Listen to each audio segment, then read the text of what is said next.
A, a wise person is someone who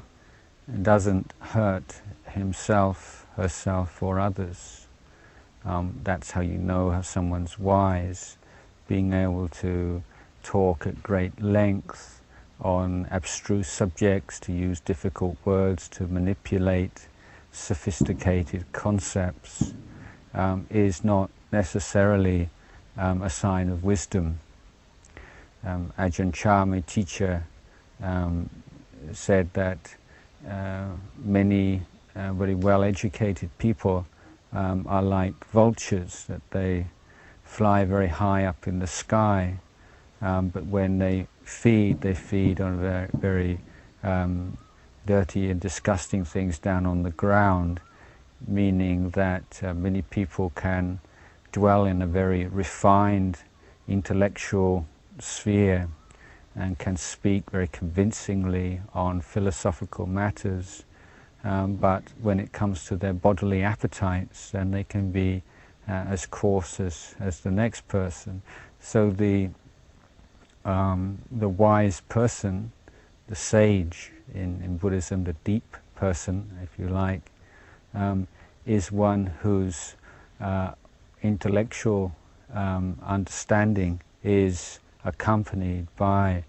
very deep emotional maturity, spiritual maturity, which is expressed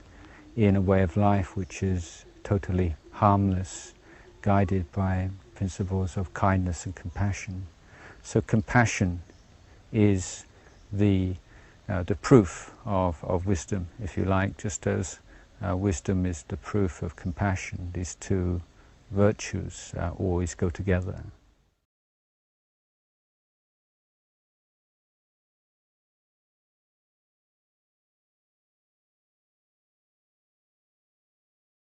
When you develop this sense of yourself as a student, as a learner, taking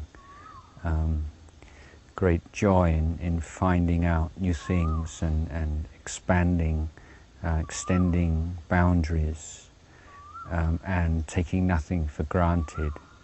never believing that you've got it all worked out, then new challenges, new interests, unexpected experiences, these are all welcomed, because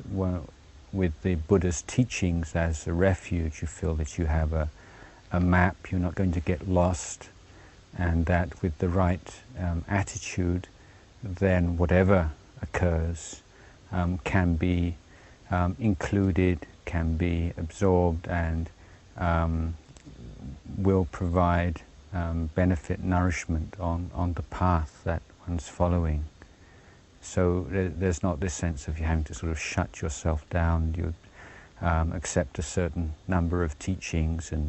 and develop strong faith in them, and try to protect your mind from any kind of doubt in them, and fortify your mind with faith. This is a sense of learning and understanding the way things are, using the mind which has the refuge in Buddha, Dhamma, Sangha as one's anchor, and one's, or in another simile as one's map, and then being willing to accept anything that arises and having the confidence that you can deal with it.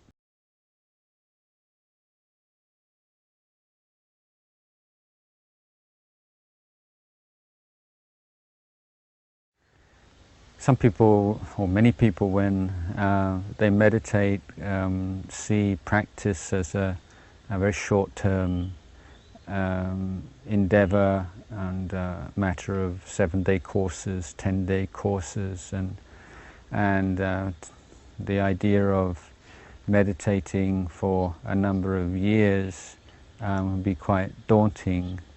to them. The idea that one would have to put years and years of work into spiritual practice before any really appreciable results would be highly discouraging. But in fact, the Buddha teaches us to take an even longer term perspective than this, and to see things in terms of lifetimes. So if we consider how lifetimes of effort in order to realize the truth, then just a few months of hard work will have a completely new perspective. Building parami, doing wholesome deeds, many of the supportive practices which complement meditation will make much more sense when we see that it's probably quite unlikely that we're going to come to an end of rebirth in this life, and that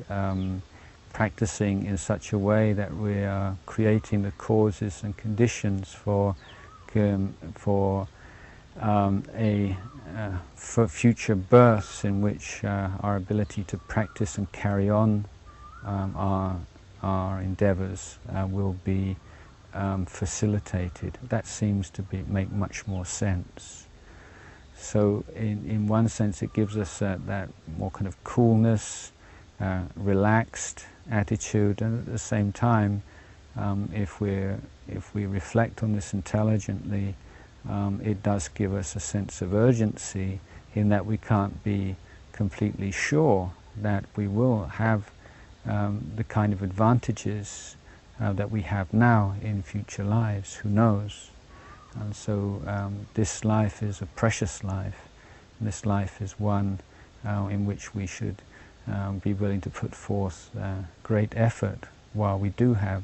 the opportunities, we do have the supporting conditions that are present.